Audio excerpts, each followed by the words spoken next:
ঢাকা ১৮ আসনে ধানের শীষের জাগরণে বৃহৎ ঐক্যবদ্ধ গণমিছিলের আয়োজন করা হয় রাজধানীর উত্তরা আজমপুর আমির কমপ্লেক্স মার্কেট সংলগ্ন ঢাকা ময়মনসিংহ মহাসড়কে।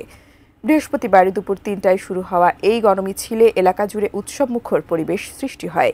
গণমিছিলে নেতৃত্ব দেন ঢাকা মহানগর উত্তর বিএনপির সদস্য সচিব মোস্তফা জামান।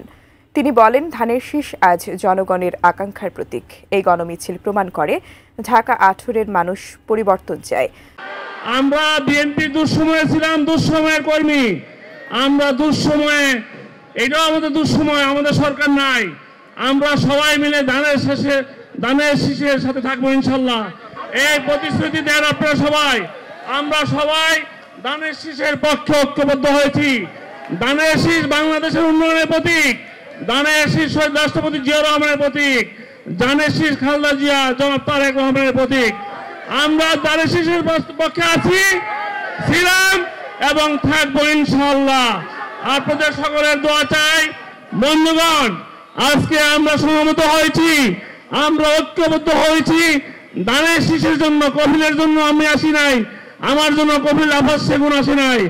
আমরা এসেছি ধানের শীষের জন্য। আমরা ঐক্যবদ্ধ হয়েছি এই দেশের মানুষের জন্য। আমরা ঐক্যবদ্ধ হয়েছি ধানের শীষকে জয় করার জন্য।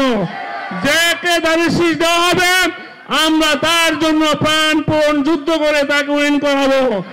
আমরা বিশ্বাস করি স্বচ্ছ বিএনপি দুঃসময় যা ছিল, যে বিএনপি সত্যিকারের কর্মী, যে চাঁদাবাজির সাথে সম্পর্ক নাই, যে গডফাদার না, যে জনগণের পাশে থেকে জনগণের দুঃখ দুর্দশা লাঘব করার জন্য চেষ্টা করে, সেই লক্ষ্য রেখে আমরা এগিয়ে যাচ্ছি এবং তাকে এই বিএনপি থেকে নমিনেশন দেওয়া হবে ইনশাআল্লাহ।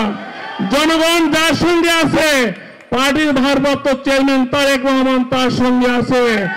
আপনারা কি তারেক রহমানের সঙ্গে আছেন? তারেক রহমান সাহেব আপনাদের সঙ্গে আছে ইনশাআল্লাহ। জনগণের পালস তারেক রহমান সাহেব বুঝে আপনাদের মনের আশা উনি পূর্ণ করবে, আমি বিশ্বাস করি।